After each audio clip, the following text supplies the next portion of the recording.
Okay. Well, it's just letting me record, so that's what I'll do. I think it's already streaming to my YouTube. It's just not streaming to Twitter. So, okay. So there's like three main topics that I want to talk about. I know originally you had tweeted out like want to talk about low intensity conflict. Okay, wait. I'm sorry. I'm dumb. And I just imagine that everybody already knows who you are. So I would like for you to introduce yourself a little bit. I know you're a Bama boy. And That's so I true. guess my heartfelt sympathies that you guys lost to Georgia. So I'm so sorry about that. I'll say that at the beginning. Um, I I moved here from Birmingham. Uh, Hmm. I lived here originally. I went to Birmingham and I just came back not too long ago. So Bama's got a little special place in my heart. So Yeah, that's good. um, share with everyone. I know you were in Intel. I know a lot about you because I've researched you, but I always think it's better when it comes from you to give kind of a little bit of background on who you are and what you're bringing to the table before we get into the subjects. Sure. Yeah, well, thanks for the opportunity. I really do enjoy talking about this stuff, and especially because it's going to be more pertinent to the average American as we make our way through this decade. So, yeah, I'm Mike, former Intel guy, spent 3 years in Iraq and Afghanistan, and I came back and started a company called Forward Observer, and now we track overseas conflicts. So, Russia, Ukraine, we have an analyst that looks at the U.S. and China. And I really focus on domestic effects, so low intensity conflict, what people call Civil War II, insurgency, other types of small wars. And that is really my narrow focus because I love that stuff. Yeah. You have a book coming out in February, right? Well, yeah, maybe if I can get it written. There's just always something else to put in. So I think I just got to chop it off and say, all right, at some point it's just got to go. Well, So I I mean, don't you know could when always it's have going a to be out. sequel. So, Well, there'll be a return, the electric boogaloo of this book for sure. Yeah.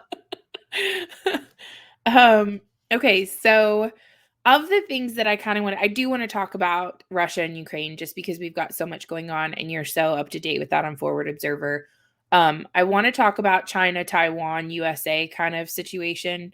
And really, it feels very Axis and allies right now when you're looking at the board because the Houthis in Iran are starting to, heat things up as well in addition to the things that are going on in China and Taiwan, North Korea, and Russia. So it's like this four-wheel trifecta of people, and we're trying to like maneuver against that. So that's just like from a layman observation. And then the last thing that I really, really want to talk about, and probably what we'll spend the most time on, is the cultural revolution that's taking place in the United States right now. So that's really more your wheelhouse and what you focus on personally. But given what Forward Observer does and the current climate, I think it would be stupid for me to have you on and not at least talk about the stuff that's going on between Russia and Ukraine, especially. Um, Here's my thing. So I would say the majority of my listeners fall under the, I guess, libertarian anarchist type realm of things. They're not so much Democrat, Republican. It's much more a group of individuals that, if anything else, they identify with the desire to not go back to war for any reason. And Hmm. so I try really hard when I ask questions. I'm not asking them to be combative. I'm not asking them to be a bitch. I'm asking them because I need to understand. When we're looking at Russia and Ukraine, and I ask this question a lot, what is the American interest in Ukraine? What is so important to us that we feel the need to get involved there, whether it be financially or with actual troops on the ground? Because I think today, didn't Lloyd Austin say like 8,500 troops have been reserved to go to allied countries? Is that correct? Yeah, they've been put on standby. That's what I thought. Okay. So, talk to me a little bit about why I, as an American, have a vested interest in us getting involved with the Ukraine Russia conflict. You, as an average American, have probably nothing to gain from U.S. involvement in Ukraine. The elites do, and the whole globalist NATO cabal absolutely do. Number one, there's so much foreign cash that gets funneled through Ukraine that makes its way into the pockets of Western elites. They don't want to give that up, I think, number one. And look at the dealings with Burisma and Hunter Biden and all that stuff, and realize that's probably the tip of the iceberg. That's probably like the 1% that you see versus the 99% that you don't see. I mean, Right. we haven't even seen the tip of the iceberg on that, I don't think. Yeah. And then also, Russia is a country that is not playing by the Western rules. And so the West says, well, they deserve to be punished. And when Russia tries to expand its sphere of influence, it is trying to expand into an area where NATO has expanded its sphere of influence post Cold War, because we have in Europe countries joining NATO after the Warsaw Pact was dissolved and the Soviet Union collapsed. And when we have Russia, there was this founding agreement back in the 90s. And basically, the NATO country said, well, the Soviet Union no longer exists. So, we don't need to continue to expand and try to counter the Soviet Union. Well, and what do? They've been adding countries to NATO. Now they're talking about adding Georgia and Ukraine to NATO. And so Right. Russia says, well, these NATO's on our doorstep. They're eating into our sphere of influence. Before long, they're going to topple the Russia. They're going to topple the Putin and the top of Russia, and Russia's just going to become another Eurozone global homo country. And Right. Putin does not want that. And so, yeah. So at any rate, that's how I see it. At least this is why Putin is trying to push back on this whole NATO expansion thing. And so I saw something today, and it's always hard for me sometimes, especially when it's not from a credible source, but is it true that Russia is starting to have conversations with Cuba? Well, Have you I don't think seen they've anything on stopped that? having conversations with Cuba. I know Venezuela came out in the past couple of days and said they'll provide technical military expertise to Russia or something like that. But look, it's Venezuela, Cuba, Nicaragua, and those are the three places where Russia either has a foothold or has some level of friendly relations. And so, uh, yeah, I mean, we can go down the rabbit hole on Cuba because they are absolutely complicit. They're driving a lot of unrest in Latin America, uh, but they're obviously not a good guy. But yeah, Russia, they absolutely have a reach into the Western Hemisphere through those countries and some more footholds. So I guess maybe it feels like we're playing a big game of chicken right now, where it's a matter of the United States and Russia going back and forth and seeing like who's going to call whose bluff at which point. And it feels like, I don't know, I guess watching our withdrawal from Afghanistan and just again from an average American's perspective, I think it made us look so incredibly weak. We're still right now, that country is starving. We're still trying to get people out of the country that we left behind there. Um and it's made us look completely incompetent on the world stage. And I feel like our enemies took note and are making moves right now. Am I just crazy for thinking that, or is that actually what's happening right now? You probably saw it. The State Department came out a couple of days ago and said, here are the top 5 Russian disinformation campaigns. And I think it was like number 4 maybe was that the West is in decline. They said, that's not true. Right. That's just a Russian disinfo. Well, that's not Russian disinfo. And Russia and China absolutely do see what's happening. Empires are cyclical. They have a boom bust cycle, just like our monetary system does. And Sure. we are in the bust cycle right now. We are in the decline. We're at the beginning of the end, probably of the end of the American empire. They recognize that. They are posturing to fill those vacuums where the United States will no longer have power or authority or influence in the world. And you look at the number of civil wars that started after the Soviet collapse. It's a massive spike. And that was the case because the Soviet Union collapsed. They lost their power and influence and authority in these countries.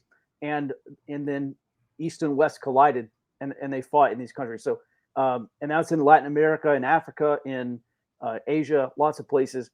And so Russia and China are just posturing to come in and do the same thing to us once the American empire, once we really start to fade in terms of military power. It's I wouldn't say it's necessarily a game of chicken. It's more of like a game of like, we're going to toe the line and keep pushing the line and dare you to try to stop us. So yeah, maybe you can call it chicken. Yeah. um, so let's move to China, Taiwan here real fast.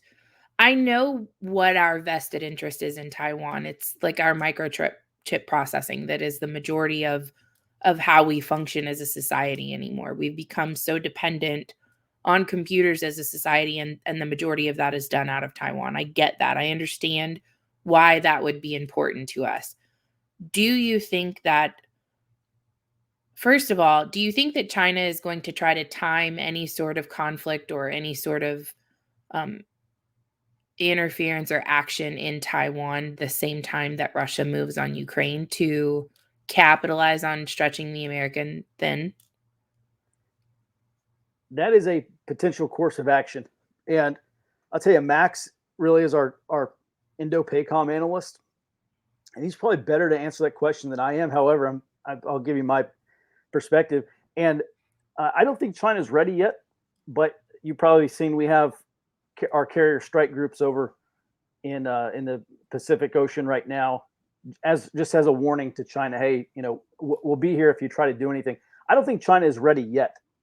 That's my personal opinion take. Yeah. However, they're becoming more ready. Right. Um, a lot of people, when we talk about China, a lot of people still operate under the premise and they say things like China's just a paper tiger. They don't really actually have a military force. It's not really that big of a deal. And I feel like we're constantly on the position of trying to downgrade or diminish the power of our enemies rather than acknowledging the potential that they're stronger than what we think they are. Do you agree with that, or do you think that they really are a paper tiger? Well, as lots of people say, the Chinese military is untested, and that is true. There are some areas where they exceed the capabilities of the United States, or they at least appear, if not exceed what we have. And then there are areas where they undoubtedly are far inferior to what the U.S. currently has. The problem for the United States fighting all the way around the world is that we have supply chains to keep up, and we're very vulnerable here in the United States.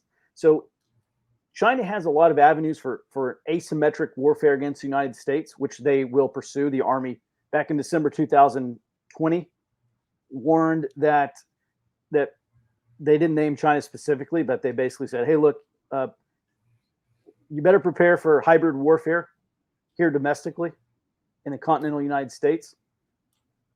The 2018 National Defense Strategy said the homeland is no longer a sanctuary. China could use transnational criminal organizations, economic, financial warfare, cyber warfare. They have a lot of things they can do to hurt the United States, to attack us here at home, which will detract from projecting force abroad. So it's not a case of, is China a paper tiger? It is China willing to do to the United States what it has to in order for China to achieve their regional objectives? And we can go back to this in 1999. There are these two Chinese PLA colonels. They wrote this, I call it a manual. It's called Unrestricted Warfare. And their whole message was that the United States is going the way of the Soviet Union. They're spending tons of money on high-end capabilities. Some of these capabilities are so high-end, the United States will never even use them in a war. And the United States is trying to outspend its adversaries, which didn't work for the Soviet Union. They said in order to defeat the United States, you have to force the United States to pursue survival vice blocking China's attempts to achieve their regional objectives. That's exactly what China's doing. I think China wants to put the United States into a survival situation so that we're focused on stopping the hemorrhaging at home rather than fighting China abroad. Can they do that now? Maybe. 3 years from now, they're almost certainly going to be in a position to do that. Yeah. I think one of my fears as a citizen is how lazy and complacent we've become as a society. And I watch just we'll use Twitter just as an example, right? So I'll tweet out some fucking retarded picture, meme, whatever, and say, so the other day I sent out a tweet and I was like, if you could choose, any music to be your page on Twitter like it was on MySpace, what song would you get? Like 300 people responded and 100 people retweet. Like it was like it went viral. Like all these people really wanted me to know what song they wanted on. And I care, like it's cool that people shared that. But at the same time, I also tweeted out, hey, by the way, the IRS is going to make you give up all your biometric data to a third party entity to access your tax records. Did you guys know this? And I got like 7 people liked it. Nobody retweeted it. Nobody commented. And I'm like, what is the deal? Like, do you people understand what's actually important anymore? Or I just feel like we've become so lazy. And I mean, like EMP attacks are what I genuinely am in fear of. I'm terrified that we're going to have a nuke detonated over top of us and we're going to lose everything. And I know that's probably an unrealistic fear to have, but it's not like tanks coming in the United States and attacking us. It's weakening us in a way that we can't recover from quickly. And as an entire nation. So I which I guess we'll use this to segue into the cultural war that's taking place here in the United States right now. And I mean, China's been infiltrating our schools, our research departments, the idea of communism is appealing to people. I saw a thread the other day. It was like, why shouldn't everybody get what's wrong with equity? Why can't everybody have all of the same stuff? And it's like this Marxist concept is just permeating society at this point, and it's incredibly scary. But outside of that, you also have the division between the right and the left, right? I don't really identify with any political party, but this last election, I don't want to get into like conspiracy theories like the Dominion machines or anything like that. That's not really where I want to go with this, but there are at least 4 states that circumvented election laws and allowed laws to be passed without going through their legislature. To me, any vote cast in one of those ways was an illegitimate vote. And so we're in a position, you made a comment on one of your videos. I went and watched a whole bunch of your stuff before I talked to you. Thank you. And I really, really appreciated your 3-pronged approach as to like it's like legitimacy, capacity, and authority. So do the people believe that you are actually the real government? Do you have the resources, the manpower to provide services that the government is supposed to give? And authority, does the government have the legal authority to operate? And I feel like we have reached a point for the first time in history of my history, like in my lifetime, where the people are starting to not see our government in that position, where we don't recognize, regardless of what party is in place, Democrat or Republican, we don't trust the process enough to think that that person is legitimate. Going all the way back to Obama, becoming president, and then Trump, and then now Biden. Like we're in a position where we don't give legitimacy to the person who's in office or the people in Congress. So I kind of want to talk a little bit about those 3 things and what that means from a revolutionary perspective. And then I want to shift into how to defeat that. And one of the things that you brought up is the organization phase, like organizing preemptively against your opponent. And that's something that, for me, it's not about right versus left. It's about people versus government. It's about we, the people, holding the power in the country. We're not organizing that way. We're fighting one another when it should be a united front against that. So talk to me a little bit first about the war of the left, and then we'll move into solutions if you don't care. Sure, yeah. I would start off by saying that this is pretty classic late stage empire behavior. I hate the term late stage capitalism, but they actually do have a lot of good arguments. The people who espouse that, I would just say it's not late stage capitalism; it's late stage empire. If you go back and read the work of Sir John Glubb, he talks about the phases of empire, how these it's cyclical, and empires last about 10 generations or roughly 250 years, and which we're coming up on. If you want to start the U.S. empire in say 1776, or goes far out as 1820s for the Monroe Doctrine. So we are on the back slope here. So Sir John Glubb calls it the age of intellect, and that is when the people are so far removed from the ideology or the leader that sparked the creation of the new people and a new empire. They get 10 generations down. They're so far removed. They have very little to connecting them with that original fervor. And he talks about how immigration further dilutes the populace, the links of the people to their original heritage. And we are we're at that point now where competing ideologies are being propagated, not just in the United States, but all across the West. And this whole concept of the Cultural Revolution or the leftist Cultural Revolution is not new. This is actually the third iteration, the third time they've tried to attempt this. The first time was back in the teens and the 20s and into the 30s, where you had the Palmer raids, and you had the Attorney General and the Department of Justice go and round up thousands. It was like 3,000 or 5,000 immigrants in the United States, anarchists and socialists who were radicals. And you had bomb plots and terror campaigns, and the Communist Party USA was founded in 1919, and so the FBI had this counter radical division, and they spent a lot of time and effort into dismantling these groups, and they did it.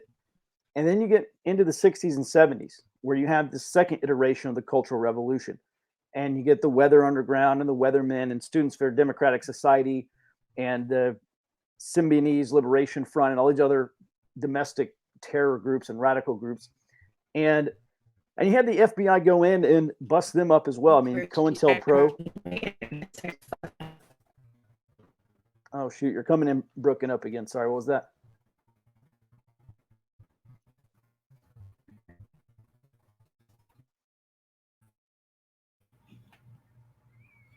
Well, maybe I have you back.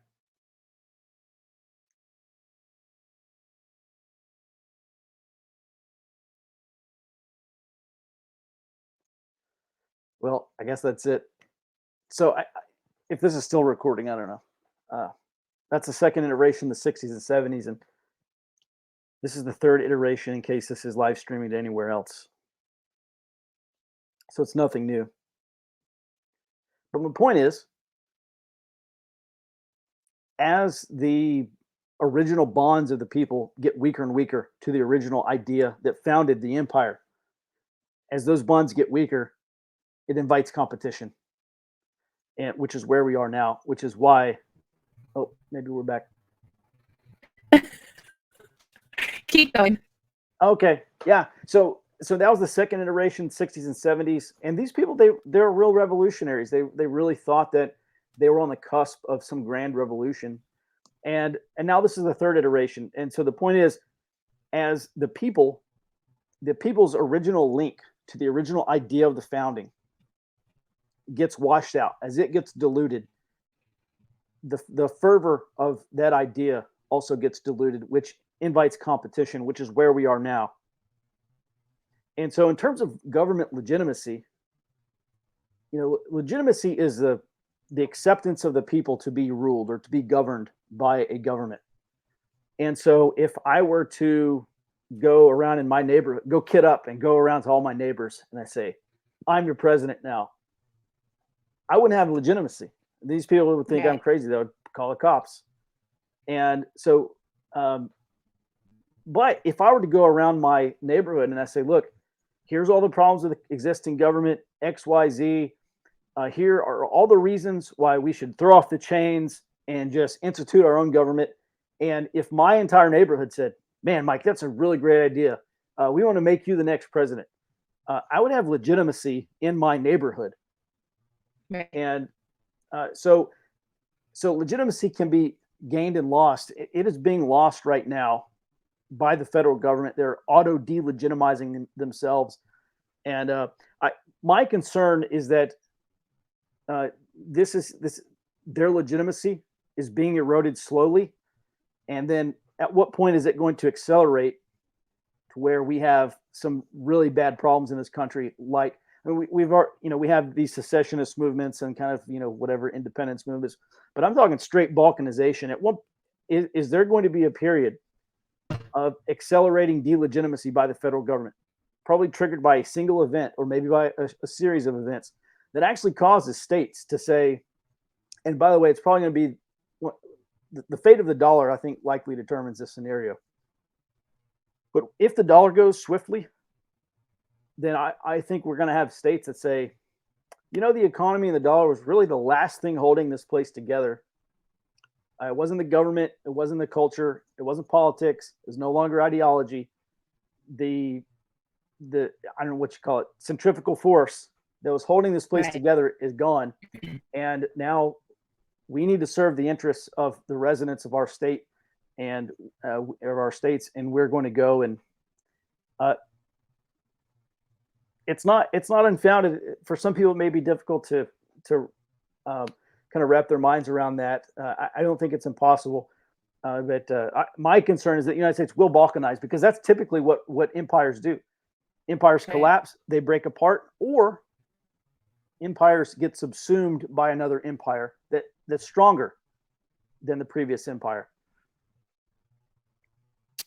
I don't know who that's going to be. So the balkanization process, what does that look like to you? Because I mean, like, if you look at a map right now and what it looks like, it's like the one part is all around the trim and the edge, or in the major cities, and then in the center. So, like, what would that look like, and what would that do to the over here? Okay. When we're dealing with a power vacuum, we have de jure legitimacy, which is legal authority, right? We vote for a president, or ostensibly vote for a president, and that guy has some level of legitimacy because he's been elected to hold that office. And then we also have de facto legitimacy. And my concern is that when we have a power vacuum due to a loss of legitimacy, and it's not just a loss of legitimacy, it's a loss of capacity. When the federal government is no longer able to provide basic services, when they are no longer able to fulfill their obligations via the social contract, they also lose legitimacy. So if they lose capacity, they will lose legitimacy. And then we have authority, which is the ability for the government to enforce its laws legally within its boundaries, which is also being eroded. So we're in a situation now where legitimacy, capacity, and authority are at some level being eroded. I think that will very likely accelerate in the future. And now all of a sudden, this opens us up to de facto legitimacy. And it could be maybe a retired flag officer from the military. It could be a group of people in a county that say, hey, we're going to start our own. There's so many ways this could potentially happen. And I'm not trying to write a fiction novel here, or live in fantasy land. But people just have to understand. People have to understand. Yeah. People just have to understand this has happened many times before, and throughout world history. This is effectively what happened during the American Revolution, where you just have a group of people that say, we're going to go make our own. We're going to make our own country, and we're willing to fight for it. And that maybe that happens 20 or 50 years from now. Maybe that happens, I don't know, within 5 years. I don't know. What I do is I read a lot of history, and I look for patterns, and I look for parallels. And I'm not saying this exactly will happen. I am merely trying to lay out a range of potential futures, a list of potential courses of action that could happen. And then when we start to read the news and consume the news, I'm looking for indicators that support one of these potential courses of action. And right now, all these potential courses of action I've listed out have some basis in news events, so Right. they can't be discounted.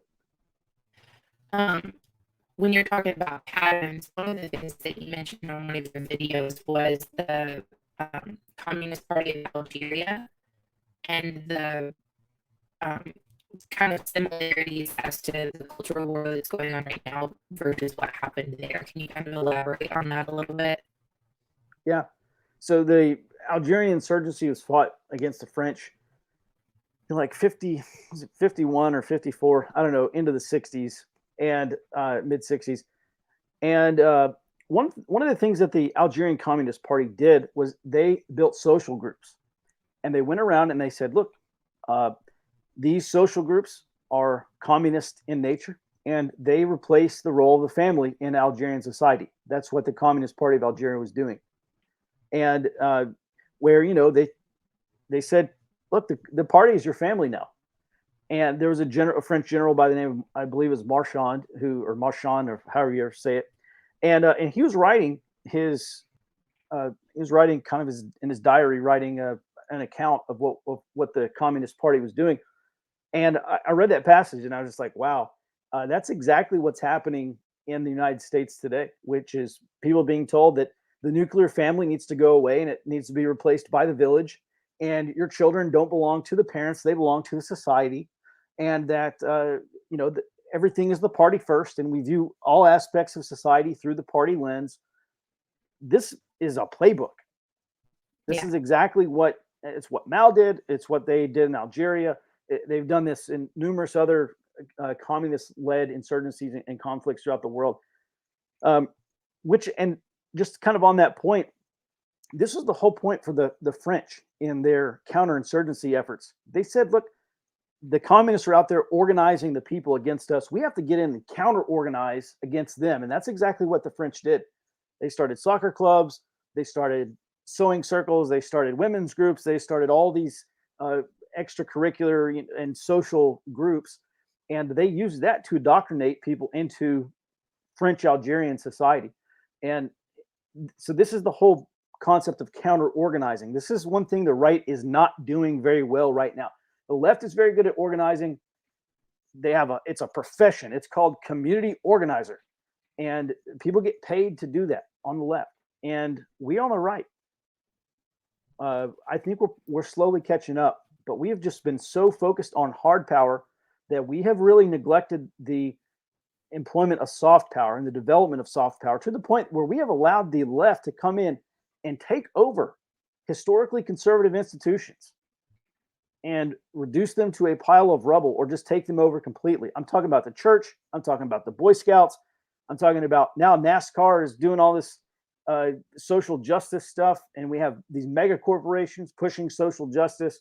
And so this is one area where we are far behind the curve. And if we do not start counter organizing, I know people say, "Oh, the right has all the firearms, and all." Okay, I got that. If you read a lot of history, you will notice that just because you outnumber, or excuse me, not outnumber, but just because you have more firepower than the other side doesn't mean you automatically win the war. I'm talking about India. I'm talking about Afghanistan. I'm talking about lots of other places where soft power has won the conflict. I'm talking about Algeria, and Vietnam. Algeria was not lost in Algeria. Algeria was an overwhelming tactical success for the French. Algeria was lost in France because there was so much domestic and international political pressure that Charles de Gaulle basically said, well, we're just going to grant Algeria its independence as a humble gesture from the French, basically forcing them to lose. And man, soft power wins wars. It wins these. Let me rephrase this: soft power wins low intensity conflicts, not hard power. Right. Talk about what you mean by low intensity conflicts. I think when people think of that, they're still thinking in terms of like warfare, like not a lot of guns at this fight, like kind of talk about what that term means real fast, because and then I want to go back to this counter organization. Mm-hmm. Yeah, low intensity conflict is a defense doctrine term. It is war or conflict below the threshold of conventional war. So we're not talking about tanks and bombers, but it exists above routine peaceful competition. And so it's kind of the not really it's not really a gray area, but it's the area between conventional war and peace. And so we're talking about insurgencies, popular revolutions, terror campaigns. Those are all low intensity conflicts. Okay, it's the area between, say it one more time. Yeah, it's the area between conventional war and peace. So we're talking about insurgency, popular revolutions, terror campaigns, violent social movements, like we saw in 2020. Floyd's Rebellion was a low intensity conflict. And it is how people have won wars against much or far superior conventional forces. We're repeating it here in the United States. Let's talk a little bit about this counter organization. So you mentioned like sewing groups or something like that is what they would do, like different types of stuff. But I want to touch on this idea of the nuclear family, not like the erosion of that or the desire for now. I watched a woman, it was an MSNBC clip last week. I think the video is old, but I just saw it last week. And this idea that we need to lose the private identity of children where they belong to the parent and look at it as a child belonging to the community, and said with fucking straight face as if anyone should have any right to say anything about my child. It was the most asinine thing I've ever seen in my life, but many people receive that. And I think if I'm to kind of give my opinion on that, I think we as a society, not we as in like you and me, but just as a whole, many people have gotten to the point where they really like to shirk responsibility, and for anything, whether it be like they just want somebody to tell them what to do versus them making the decision themselves, because they don't want to own up to it if it's something they do, if they make the wrong choice. So parenting in childhood is probably one of the hardest things I've ever done in my entire life. Like, you don't know if you fucked up for 18 years. Like, you have to wait so long to find out if you did a good job or not. And the idea of putting that onus onto, the collective and making it everyone's fault and responsibility.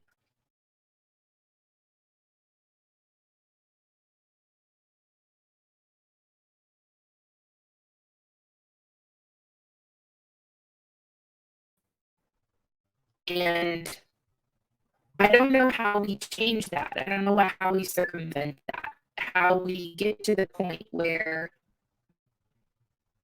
we get people to want to take their responsibility back. Like, how do we start counter organizing against it? Because I think you're right. The right is awful, absolutely terrible about this. So I talk a lot to, or I watch and I read Lafayette Lee on Twitter. He does a really good job of talking about how to localize and, work in your community. I'm curious to hear your thoughts on what we can do to start changing that narrative, get more people involved in, I guess, more conservative. I want to be careful not to be like Republican or anything like that, but just basic core values as an American. Work hard, raise your kids, love your family, and enjoy the fruits of your labor. Yeah, the Youngkin campaign in Virginia, speaking of Lafayette Lee, was a really great example of counter organizing because I think they really latched on to that anti CRT, show up to school boards and be irate until things change. And so, you know, Adams Adams was very clear. He said, "Look, that it's not the majority." I forget the exact quote, but basically talks about a tireless, irate minority of people who get agitated and they go out and they demand change. And uh, so, look, I look at everything. First of all, I'm not a policy guy. My job is not really to necessarily describe, what policies we should in place or what what I really do best at is identifying what the other side is doing and Right. and maybe have a conversation, provide some advice on what we do in response. But in terms of counter organizing, one of the I don't know that there's not a quick and easy solution, and unfortunately I think many people on the right were just looking for that quick easy solution. There's not one. The reality is this is a problem that's decades in the making, and that you just don't solve those kinds of problems overnight. So what I would say is, um, at a certain point, it's just going to take all of us withdrawing our consent and withdrawing our taking our kids out of public schools and out of these indoctrination camps. And sorry, you can't have that tablet. I know all your friends have one, and you can't be on TikTok, and you can be pissed off all you want, and maybe one day you'll realize that I am doing this because I love you, and I don't want you to dye your hair purple and become a pan android sexual or whatever they are after being on TikTok for so long. And we just got to cut it off. And uh, I think that's one part. The second part is we have to dare these people to take action. Like, say, okay, that's fine. You want to take my kids away? Um, I mean, Come try. at some point they're going to have to try to enforce that. And maybe once they find that they can't enforce these laws that they want to make, or they can't enforce these cultural norms that they're trying to push on us, once they realize they can't do that, I don't know. Again, I don't have all the answers. I'm just telling you how bad things are and what these Sure. people are doing. And I'm really not I don't know. That's just not where I spend most of my time thinking, unfortunately. No, and I didn't mean to put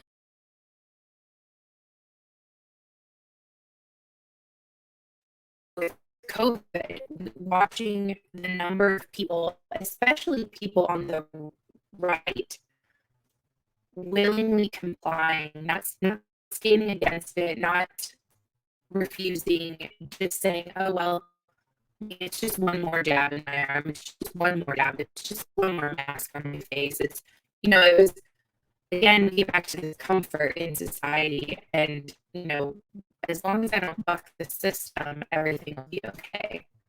And it's been really hard to watch, and I'm afraid that you said this is not something that happened overnight. This has been like 10 years in the making. So the solution is not going to be an overnight solution either. And my fear is that we've gotten to the point where we've allowed it to go so far for so long that I don't know that we can come back from it. So I guess I was looking for a little bit of a white pill for you to be like, no, here's the No, I don't serve those. I'm sorry. I can tell. No, I think that it's so talk to me a little bit. You got the area of preparedness work in Texas that you started. Talk to me a little bit about what you guys are doing there and how that relates to this and how you're using that moving forward. Sure. Yeah, so I run it's called the Brazos Valley Preparedness Network, and we are just trying to link up with like-minded people. We have a meeting once a month. We provide some free training. Last month we had a really good presentation on identifying and basic treatment of cold weather injuries. We've had stuff on active shooter considerations. Just on we had a really good course on like expanded pantry, basically how you can store food for long amounts of time, on communications and just every storm preparedness and generators and solar panels and all that kind of stuff. So we're trying to offer people something of value. And in so doing, we would like them to be active in our preparedness network. And me as an intel guy, I say, well, the more people I have, the more eyeballs and the more ear holes that I have, and the more people who can provide information on what's going on locally. And we've started some kind of strategic projects like linking up with, I mean, contrary to popular belief, not everyone in Texas is a rancher, and so we have a lot of urban and city dwelling people, and so we've been trying to link up for those people who don't have access to land, linking up with ranchers who provide beef directly to us instead of buying it from the grocery store, trying to source as many products as we use, as much food and everything that people use on a day-to-day basis, trying to find local sources for that. Because in a war with China, all that shit stops. Right. And it's going to be a massive problem for all Americans. And so we're just trying to become more resilient in that regard. Offer training to people, make sure we're sharing information around what's happening. And then if we do have some kind of catastrophic event, we can all hop up on our radio or ham nets and share information about what's going on in the community and stop the things that we can stop and avoid the problems that we can't stop, and hopefully save lives and come out on the back end of a really catastrophic emergency. If it were to happen, come out better for it. And I don't know, maybe make some positive change. But I'll tell you kind of the benefit of having all these people in the community is that when it comes time, or if it comes time to show up at the county courthouse to go protest and let our local leaders know that whatever they're trying to do is unsat or it's something that does not need to happen. And we're not just relying on the Tea Party. We're not just relying on, the big GOP to come in and oppose this stuff. We've got real grassroots power here. We're building, right. The socialists call it dual power, right? You can't just pursue political power. You also have to build a social movement. And that is one thing that the socialists get right. And that is the thing that we're trying to build here, is not just having, we're not for political power, but really what I want to do is build a social movement and exert social power to push things through that need to get pushed through and to stop things that need to be stopped. And if we can do that on the local level, and if lots of other people can do that on a local level, then we can start taking back counties and states. And if we can't take back the whole state, let's take back part of the state. They can go their way, we'll go our way. And if you believe in the whole national divorce thing, that's probably how that's going to happen, if it happens. No, I lost you. Oh, are you there? Oh, you're back. Okay. How did you get that started? Like, how did you go about starting that? Because I'd love to do something like that in my local community here. I'd like to get back to I guess maybe from the female side of things, people pulling out their sewing machines and sewing, clothes and necessities and things like that. I'd like that people start canning more, baking more, prepping, actually, housing food, like your expanded pantry that you talked about sounded really cool. But women doing the things that we used to do in the past, but we have moved so far away from. It's all about being that boss babe and not doing the things that we need to do at home, like raising our kids. So I think I'd really like to know how you started that process and how you approach people and that kind of stuff, if you don't care to share that. Sure. Well, luckily I've got a friend who's connected to everybody. And so I kind of use a cheat code. Yeah. But, those people exist. And, maybe that's you if you're watching, or, maybe that's you, Heather. I don't know. But, just start with one friend. Go out and one friend and pitch this idea to them and say, look, there's so many benefits.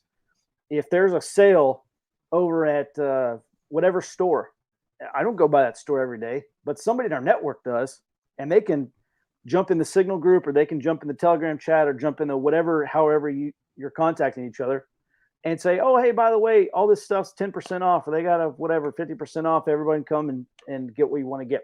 Or if there's a website that says, hey, our I don't know, big Berkey water filters are 10% off or 15 or 20% off. Great. Drop that in the chat and let everyone take advantage of that who needs a, a big water filter. And if we can just say, look, hey, access to information is power, and the more people we have, the more access we have, then I think you'll be able to get a couple people involved. One thing that we have not started doing but will is taking out ad space on some radio stations that have kind of our target audience, it was what you would call it, or take a small ad out in a newspaper. I'll tell you, a lot of these, we have a station here locally that will broadcast free any kind of community event for a nonprofit. Being that we're nonprofit, that I'm trying to reach those people, and so you might think about starting a Facebook group, or go to your local pastor at a church and just say, hey, look, can we give a free 30-minute talk about emergency preparedness, and see who comes up and approaches you later. And maybe there'll be 5 or 10 plus people that say, hey, I'm really glad you're here.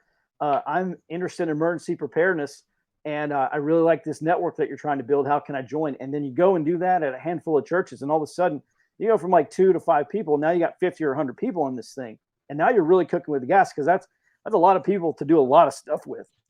Sure, and so, sure. Yeah. I think that's awesome. In what I watched and read and kind of, I guess, stalked you with, I think that was one of the coolest things that you guys have done there. So I think if we could amplify that and have more people doing that across the country, we could affect some genuine change a lot faster than what it would take if we were just individually out here screaming into the ether. So I think that's pretty awesome.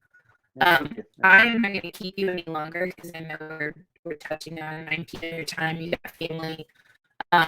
Can you please share your website, your Twitter, like all the places where people can find you, your YouTube? I'll link it in the description, but just for the people who are listening, give me kind of your 10-second in commercial where people can touch base with you. Yeah. Well, thanks. Yeah, thanks for allowing me to talk about the stuff that I love. I've run a company called Forward Observer. So if you want a daily intel brief on what's happening in the world, and also every Friday we have a warning roundtable. So we talk about how to start preparing for the downstream effects. Okay, great. We get into a big war in Ukraine. How does that affect us? We talk about that kind of stuff. That website is forwardobserver.com. If you want training on how to build a local intelligence network, we have classes. The tactical intelligence course is my main one. I teach that from coast to coast. That is at www.grayzoneactivity.com. That's my training company. And then we're also on YouTube under Forward Observer and Gray Zone Activity as well. Gray Zone tends to be kind of me personal stuff that I will say to you, but I wouldn't say necessarily through the Forward Observer platform. And so if you want the real skinny on what I think, check out Gray Zone. Thanks. Thanks so much, Mike. I really appreciate you. Please take care, and we will be in touch soon. All right. Yeah. Thank you. Have a good night. Right, you too. Yep. Bye.